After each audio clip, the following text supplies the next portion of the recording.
کالی حویلی، قسط نمبر 8، آخری چابی۔ بے نام دروازے کے پیچھے سے آنے والی آواز نے احمد کے قدم وہیں روک دیے۔ وہ آواز اتنی مانوس تھی کہ ایک لمحے کے لیے اسے یوں محسوس ہوا جیسے دوسرا احمد واقعی دروازے کی دوسری طرف موجود ہو۔ احمد دروازہ مت کھولنا، آواز دوبارہ آئی، اس بار پہلے سے زیادہ کمزور اور تھکی ہوئی۔ اگر تم نے یہ دروازہ کھول دیا تو سب کچھ بدل جائے گا۔ احمد کے ہاتھ چابی پر جمے رہے مگر اس کے ذہن میں طوفان برپا تھا۔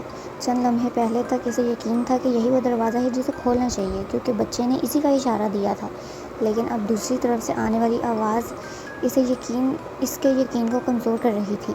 اس لمحے راہداری کے دوسرے سرے پر کھڑا ہوا بوڑھا رکھوالا آہستہ آہستہ اس کی طرف بڑھا۔ اس کے ہاتھ میں لالٹین بدستور جل رہی تھی مگر آج اس کی روشنی پہلے سے کہیں زیادہ مدھم تھی۔ اس نے احمد کو قریب آ کر پرسکون لہجے میں کہا، یہ حویلی کبھی تمہیں سیدھا جواب نہیں دے گی۔ یہاں ہر وہ دروازہ تمہیں ایک سچ دکھاتا ہے مگر ہر سچ مکمل نہیں ہوتا۔ احمد نے بے چینی سے پوچھا، پھر میں کیسے فیصلہ کروں؟ اگر ہر طرف دھوکہ ہے تو صحیح رستہ کون سا ہے؟ بوڑھے نے چند لمحے خاموش رہ کر جواب دیا، صحیح رستہ وہ نہیں ہوتا جس میں خوف نہ ہو، صحیح رستہ وہ ہوتا ہے جس سے تمہیں خوف کے باوجود چنتے ہو۔ احمد نے ایک بار پھر چابی کو دیکھا۔ اسے اس ننھے کی بات یاد آئی، صرف اس دروازے کو کھولنا جس پر کوئی نام نہ لکھا ہو۔ اس نے گہرا سانس لیا اور آہستہ سے چابی تالے میں گھما دی۔ جیسے ہی تالا کھلا، پورا دروازہ کسی پرانی آہ کی طرح چرچراتا ہوا کھل گیا۔ اندر مکمل اندھیرا تھا۔ چند لمحے بعد دور کہیں ہلکی سی سفید روشنی دکھائی دی۔ احمد نے احتیاط سے قدم اندر رکھا تو اسے محسوس ہوا کہ زمین پتھر کی نہیں بلکہ لکڑی کی ہے۔ دروازہ اس کے پیچھے خود بخود بند ہو گیا۔ اب وہ واپسی کا کوئی راستہ باقی نہ چھوڑ رہا تھا۔ چند قدم آگے بڑھنے کے بعد روشنی واضح ہونے لگی۔ احمد نے حیرت سے دیکھا کہ وہ ایک پرانے کمرے میں کھڑا تھا۔ دیواروں پر تصویریں آویزاں تھیں، کھڑکی سے دھوپ اندر آ رہی تھی اور باہر بچوں کے کھیلنے کی آوازیں سنائی دے رہی تھیں۔ یہ منظر کالی حویلی کے خوفناک ماحول سے بالکل مختلف تھا۔ کمرے کے درمیان ایک چھوٹا سا لڑکا زمین پر بیٹھا لکڑی کی گاڑی سے کھیل رہا تھا۔ احمد کا دل ایک لمحے کے لیے رک گیا کیونکہ وہ لڑکا کوئی اور نہیں بلکہ بچپن کا احمد تھا۔ احمد خاموشی سے اس کے قریب گیا۔ بچہ بے فکری سے کھیلتا رہا جیسے کسی کی موجودگی کا احساس ہی نہ ہو اسے۔ اسی وقت کمرے کا دروازہ کھلا اور ایک عورت اندر داخل ہوئی۔ اس کے ہاتھ میں دودھ کا گلاس تھا اور چہرے پر محبت بھری مسکراہٹ۔ احمد کی آنکھیں نم ہو گئیں۔ وہ اس کی اپنی ماں تھی۔ وہی چہرہ، وہی آواز، وہی انداز۔ اس نے ننھے احمد کے سر پر ہاتھ پھیرا اور کہا، جلدی دودھ پی لو، پھر ابو کے ساتھ بازار جانا ہے۔ احمد بے اختیار ایک قدم آگے بڑھا۔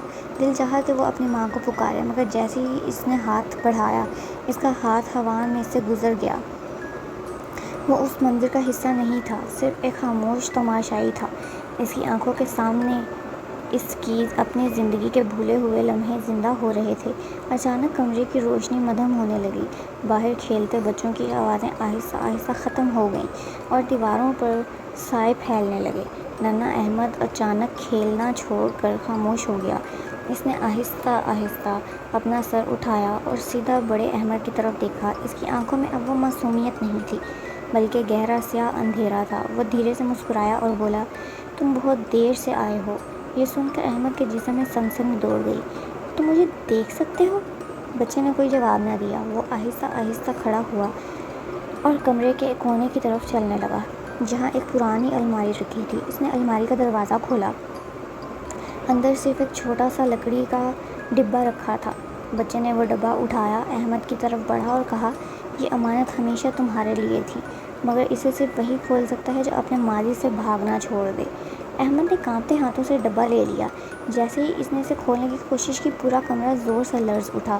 کھڑکیوں کے شیشے ٹوٹنے لگے، دیواروں پر دراڑیں پڑ گئیں اور ہر طرف وہی مانوس ہنسی گونجنے لگی۔ سفید لباس والی بچی دروازے پر کھڑی تھی۔ اس کی سیاہ آنکھیں پہلے سے کہیں زیادہ خوفناک دکھائی دے رہی تھیں۔ وہ آہستہ آہستہ تالیاں بجاتے ہوئے بولی، آخرکار تم اس جگہ تک پہنچ گئے جہاں سے ہر کھیل شروع ہوا تھا۔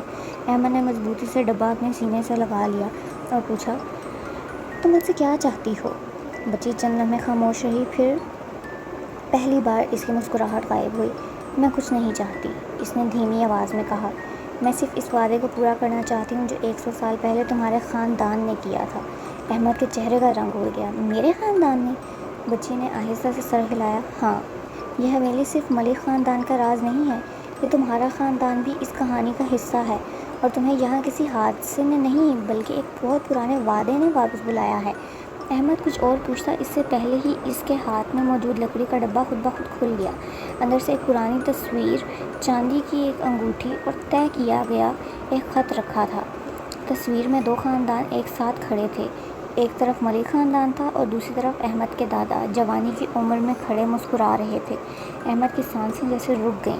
اس نے کانپتے ہاتھوں سے خط کھولا، مگر اس پر صرف ایک ہی جملہ لکھا تھا: اگر تم یہ خط پڑھ رہے ہو تو اس کا مطلب ہے کہ معاہدہ دوبارہ شروع ہو چکا ہے۔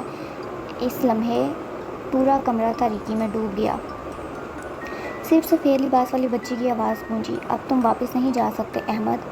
قسط نمبر 8 اپنے اختتام کو پہنچتی ہے۔ اگلے قسط: 100 سال پرانا معاہدہ۔ خط میں درج اس ایک جملے کے بعد احمد اپنے خاندان کی ایسی حقیقت جاننے والا ہے جو نسلوں سے چھپائی گئی تھی۔ آخر 1 صدی پہلے ملک خاندان اور احمد خاندان کے درمیان کیا معاہدہ ہوا تھا؟